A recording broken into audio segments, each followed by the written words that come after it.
Whole my career is in sales, making calls and knocking doors, and I was doing really good, one of top 1% in whole largest industry. I just learned I was just trading my time for money, and I was rich but not wealthy. Last couple deals, one email reserved like more than a million, almost 2 million, one single email. Best time to raise capital is when you don't have deals. You constantly educate, brand yourself, and add value to their lives, and then when the deal is ready, you might be able to harvest it. Don't chase like a number of units or money only. In my opinion, like time is absolutely more valuable than money. Are there any other words of wisdom that you want to share with a listener that's sitting on the sideline? What advice would you have for them? Welcome back to Multifamily Rockstar. So as you guys know, these are the episodes where we dive deep on our guest deals and we give you really practical and actionable items to get started and do your first deal, especially if you're brand new to multifamily. And because I'm having my Warrior event here in Sarasota this weekend, this will be the second interview I've done today with a Warrior because they're here for the Warrior event. You have hundreds of Warriors that come in. We discovered a long time ago that our most successful Warriors by far were the ones that were the most connected in the community. And so we started doing things to help facilitate those connections. And so a few years ago, we started doing these events. We didn't always do them. And they're a huge hit. And so we were able to get somebody from Vegas. CJ Yamada is here today. Thank you for having me, Rob. Absolutely, brother. I'm so glad you're here. And it's great to see you again. I know that I spoke at your meetup. You've got, I think, the largest meetup in Vegas for multifamily, like 1,000 members or something now. Yeah, I started by myself, less than 10 people 3 years ago. Wow. And actually, my one of Warrior mentors forced me to start. Oh, did he? And I started. I wonder who that was.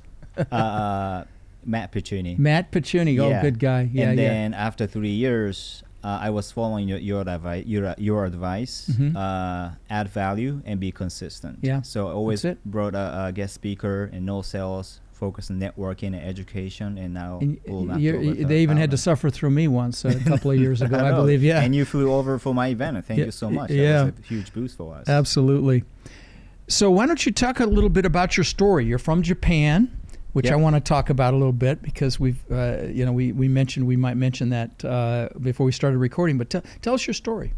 Yeah, so it goes back to 2008. Okay. I was 21 years old, and I was backpacking all over the world. And my dad back in Japan was like, "Why don't you go to America? Like, stop backpacking and go to school in America." And I landed. Quit screwing around and actually do something is what he says. Yeah. And why are you backpacking? Oh, that's really cool. Like a Southeast Asia and surfboarding, like hippie lifestyle. Go to America to find a bigger economy. And I landed Orange County, California, 2008. And interesting timing. Yeah, interesting timing. So I saw like up and down all over on the campus and TV. And I learned a lot. To be honest, I didn't understand English much at that point. I couldn't ask where my bus stop was and bathroom was at that point. And a 21 years old guy crying on a huge American college campus couldn't do like a basic thing. It was easy in Japan.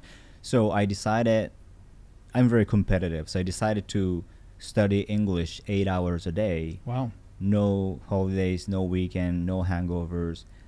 2 years in a row, and I started liking it, country, language, culture, and I'm stuck in this country now.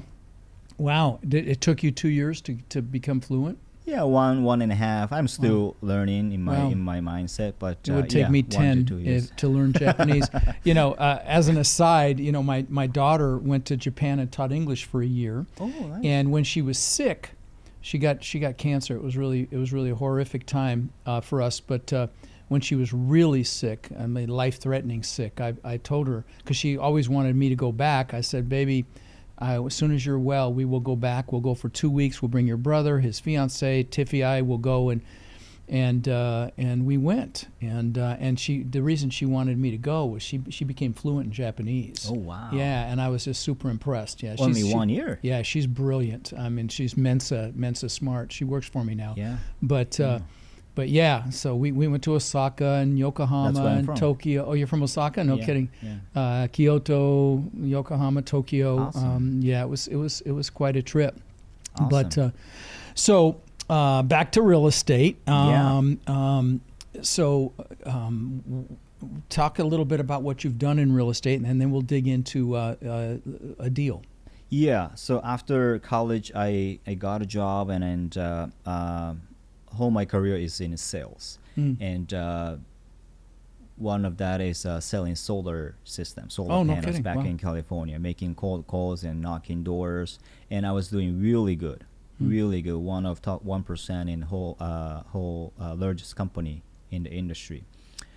But I realized I was working, easily 10, 12 hours a day, 7 days in a row, and no time for families, for hobbies and anything, no learning. So I just learned I was just trading my time For money. and I was rich but not wealthy. So I Gotcha. started looking into what other people do on a YouTube and a podcast, and this guy was speaking someone else's podcast channel I was following, and talking about not only his success but his failure, breakthrough mindset, and his name is Rock Cliff. Oh, So geez, I it was switched all downhill from there. I switched the podcast channel I follow. That was 2021, and I joined the Warrior Group. In 2021 is when you joined? I think so, 2021. Yeah. Wow. Yeah. Wow. Yeah. And so what have you done since then? Since then, I kept networking. The biggest thing that helped me was the closed Facebook group. We help each other, introducing each other. Right. And I maximize my time to set up one-to-one every day as much as possible to grow my network. To meet other warriors. you Yes, meant. that's correct. And I learn from other fellow warriors. Right. And one of many networks brought me this 49 units assisted living facilities in Madison, Wisconsin. And originally from Japan, I didn't know exactly what Wisconsin was before that deal. And I started learning about the market, the industry, management side, and so.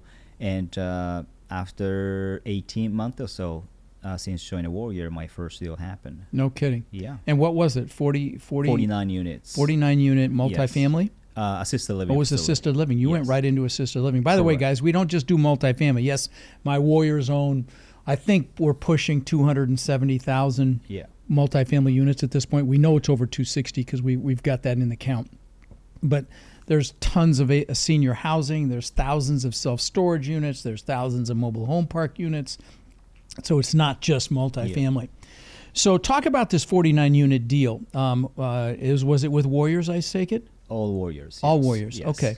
Yeah. And you've done other things too, by the way. I think you've got 200 units of multifamily as well, and you're in and you've got other senior housing going as well right now as well. Correct. Correct. So right now I have a little more than 250 units of assisted living facilities in Wisconsin. Okay. And with all the same members, all the Warriors. And Wisconsin has a very generous government subsidies for senior housing businesses. I see. So we can source 100% income from the government. Wow. Which been increasing 7 to 9% annually. Basically, they force us to upcharge, right? And then Wow. right before the election, they dumped the extra money to increase the rent 15%. Wow. That was the end of last year. So business has been good. 49 units increased up to 250 plus, 7 buildings, 4 businesses. And then I kept network. Four facilities. For closings. Oh, four closings. 4 closings, 5 businesses, 7 buildings. Okay. Yeah. 5 businesses. Interesting. So 5 different facilities. 5 basically. different names, yes. Got That's you. correct. Yeah. Got you. Okay. Yeah. So 259 units, I think I see Yeah. on your sheet here. Okay. Yeah. That's fantastic. Yeah. Okay. And you're operating them as well? Correct. Okay. Correct. We weren't originally. Okay. Initially, you hired somebody. Yeah, and then they basically laying up everything. Yeah, and that happens with property management companies in the multifamily business. So now you're vertically integrated. You're managing yourself. Luckily, I have a lot of Warrior partners who are smarter than me. Yes. So they do a lot of great jobs. That's how it works. You get around people that know more than you do. And, Yep. Okay, well that's fantastic. Yep. So talk about what did you pay for the portfolio, and has the value increased?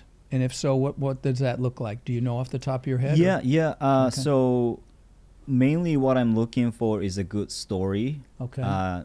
In assisted living facility, not much physical value add, like I a see. renovating kitchen, a repaint. So it was already in good shape. Correct. And Okay. a lot of assisted living facilities are built late 90s, early 2000. Right. Compared to multifamily, it's not that old, crazy Right. old, right? So not much physical thing. But what Okay. I'm looking for is a financial stories. A lot of businesses we bought was owned by individual pop and mom owners, like the late 70s. And a key phrase I want to hear is, it's time for me to go to assisted living facilities. Then I'll pick it up, maybe sell finance if it's possible. Right. And then those guys don't have much advanced technology in operation. So we step in and optimize the rent, but also optimize operating expenses. Sure. Yeah. Sure. Okay. Yeah.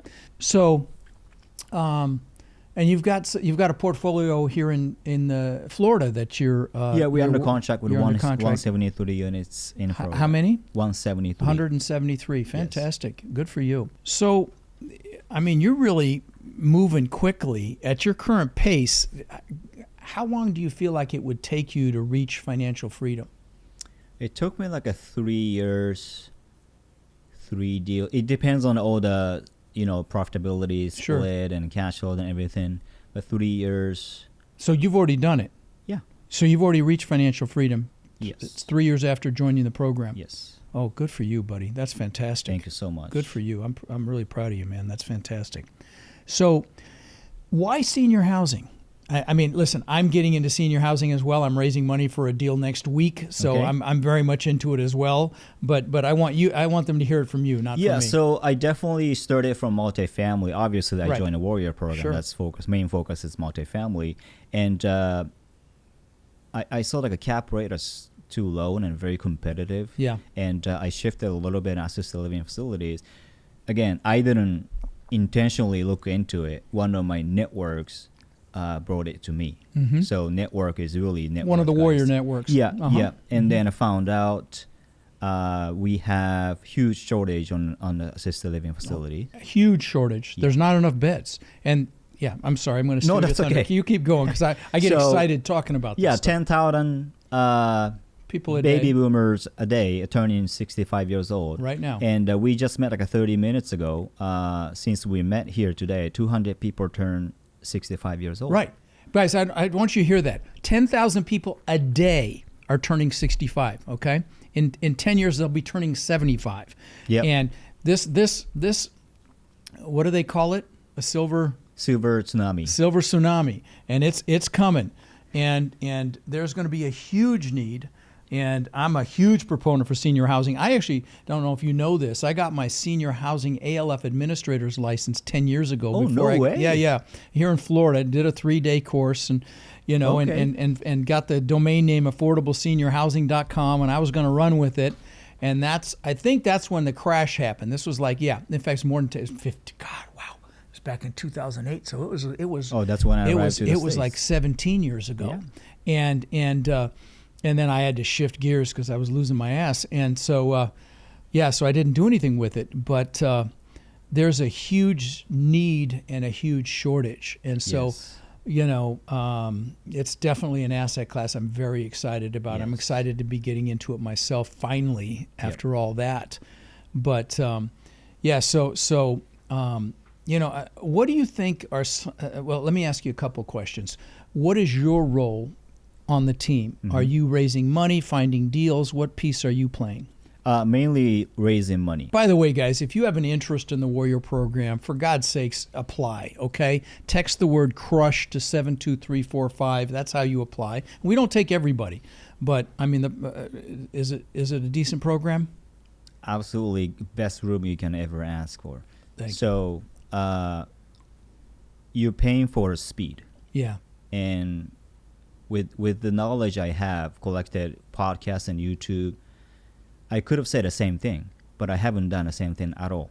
Right. Because of the network and coaches, mentors. Absolutely no brainer. You pay for the speed. And it's not just your personal coach that you get. There's dozens of potential mentors because there's Yeah. so much knowledge in the group. Yeah. when I first started this business, I would bring people that I had on the podcast that weren't students to go on panels. And now I've got more panelists than I would ever need because I've got so many successful warriors. Yeah. It's just such a blessing. Yeah. We have a close Facebook group, and every time I have questions, I ask, and I get them. That's it. Yeah, our answers, Facebook group is very powerful. Yeah, it's very, very active. Yeah. And it seems like almost every day a deal is closing on there, and questions get answers right away. So you're involved in the capital raising piece. Let's talk about that a little bit, because I'm going to be teaching that this weekend, obviously, because that's actually more important in this day and age than finding the deals. 100%. It was finding the deals that was tough up to this point, but raising the money, because there's a lot of fear out there right now. Yep. So talk about your strategy for raising capital. I mean, we're going to spend 2 or 3 hours on it at the Warrior event. Although the main purpose of the event is networking, but we do a lot of deep diving on stuff, underwriting things. But talk about your strategy for raising capital. Yeah. So my capital raise and any real estate strategy is like simply network is net worth. Yeah. My focus is to grow my network. That's why I constantly network with the Warriors still. And then I manage my meetup. And every time I have a speaking opportunity, I fly out and talk about my businesses. I see. And it's like a farming business. You can't just raise capital when you have a deal and call uncles and aunts and raise $1 million. It's not going to happen. So you have to constantly add value to them. In my case, through monthly meetup and email. Oh, email as well. I write blogs. Oh, good. And then first thing you can do is grow the size of farm, like a number of emails, and then grow the quality of relationship constantly. That takes time. So what I always tell my new warriors, if they ask me questions, is best time to raise capital is when you don't have deals. Yeah, of course. You constantly educate, brand yourself, and add value to their lives. And then when the deal is ready, you might be able to harvest it. Yeah. So it's a lifetime game. You add value and don't stop. That's fantastic advice. And like you said, which you learned from me, you add value and you're consistent. Yeah. I mean, I do podcast interviews. You guys don't know this. I was in the hospital the last 2 days, and I'm struggling today. I'm big time struggling. They were laughing at me a minute ago, but I don't miss these interviews, and I haven't missed one in freaking 9 years. Yeah. And so, thousands, 1,000. I don't know how many. We're well over 1,000 interviews, but it's being consistent. And now you do quite a bit on social as well. Yes. Yeah, because I saw your post that you were coming down here and you were doing due diligence, and you did a nice post on social. It flashed on my camera or on my phone before I came up here. So yeah, good for you. Yeah. So you add value, you do a blog post, and of course your meetup is huge. That's a fantastic. Before social media, that's all people did. Yeah. I used to have people sitting on this couch that had 5,000, 10,000, even 20,000 doors before social media, and the way they raised money was REI meetings, Real Estate Investor Association meetings, even before meetup. Yeah. And so you can raise a lot of money just by doing that. I mean, we've got warriors. There's dozens of meetup groups around the country that are warrior-based meetup groups. So I don't know if you agree with me here, CJ, but I think we live in the greatest time on earth to create reach. I mean, we have so many social channels, and they don't cost money; they cost time. Yeah. Now you got to be okay with doing. Well, you do blogs, so you don't do videos. You got to be okay with. You got to pick your medium. If it's writing, then you enjoy writing. For me, I enjoy talking. I'm a talking head, and so for me, I do videos. But it's just extraordinary what you're able to accomplish creating reach. Correct? Yes, I have a question. Sorry, listeners. Yeah. Do you think I should start like a video on social media as well? Yes, I think I think that would be really smart. Okay, video is where everything's going, and I will tell you what's cool is you can really do some cool stuff with video now. I don't know if you saw the baby video we just threw out. We're doing there's these baby videos now where the babies are talking as if they're we just did one too. I mean, we're modeling what other people have done, but it's really funny. But there's with AI, there's so many things you can do now. Yeah. And so I would highly recommend you start doing video. Okay. And that's really where everything is going. And like in this interview, we'll take out sound bites and little clips that we'll post on social media. And so we'll cut this up into numerous different sections that can go out on social media. So same source and different, exactly. And you could do this at your meetup groups as well. Have those recorded and if you're asking the presenter some questions or things like that, it's great for positioning, but and put that out in your social media. I would highly recommend if you're not doing that, that you do that. And have a video editor cut it up. You can find somebody in India or the Philippines, on Upwork and cut up those video clips for you and post those on social. But yeah, I mean, like I said, we live in the greatest time on earth to create reach, because we've got, like I've got the largest multifamily Facebook group, and all we did was manage it. And we got, 55,000 people in there. And of course the podcast, it's the largest in the world now. And just by being consistent and adding value. And so it's really just an extraordinary time to reach more people. Right. And when you focus on adding value and being consistent, you may only have 5 people at your first meetup group. Like, how many did you have? You said 10? You had less than 10 at your first one, and now you've got 1,000 members. And 7 of them are my friends. And seven are like, okay, we'll come, we'll see. That's funny. But that's how you start. And we've got dozens of podcasts in the Warrior Group as well. And you may have 5 listeners the first time you do an episode, but it builds, and you just can't get frustrated. And that's why. Yeah, you have to be consistent. Yeah, one of the things I created for the Warrior program was a course called Crushing It in Social Media, and it's free to all the Warriors, and it's got a lot of great strategy in there. But the Instagram, LinkedIn, Facebook, even TikTok now, they're all extraordinary for creating reach. Even if you don't advertise, but if you just post consistently, if you get lucky, something goes viral, you get more followers. It's fantastic. Yeah. Talk about a time, everybody thinks this is all roses and gravy and everything goes fantastic. Talk about a time you got your butt handed to you in this business. And we all have numerous examples. I ask this question every time I have panels at my boot camps, and I have everybody answer the question, because I feel like we learn more from failure than we do from success. So talk about a setback. Yeah. It's like you always said, ask me how I know. Like every day it is, a step up and then failure, and I come back. But talking about a first deal, it took me like more than a year. And looking back why it took me so long was I was trying to do everything. I was so generalist. Talking about market, hey, I'm going to go nationwide. Units, 50 to 200 units, C to A class. I wanted to do first deal so bad, and I brought up my hitting zone so wide.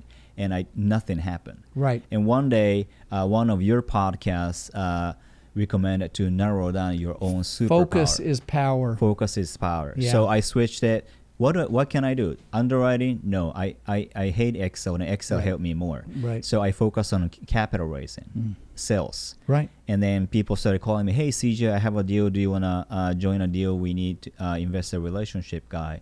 And here and there, 3, 4 deals I underwrote. It happened right away. Yeah. So learn general thing from YouTube, podcasts, from other mentors. But when it comes to your own business, super narrow down. Maybe one market, one asset class, one superpower. Narrow down. That's Focus is power. Focus is power. And, Napoleon Hill in his book, Think and Grow Rich, says be a specialist, not a generalist. Correct. And that's what we're talking about here. You can't be all things to all people. Just pick one market. Yeah. The most successful people I know are in one market. They vertically integrate and they stay there. Now, you've got a nice presence already in Wisconsin. I know you're moving into Florida here, both fantastic markets.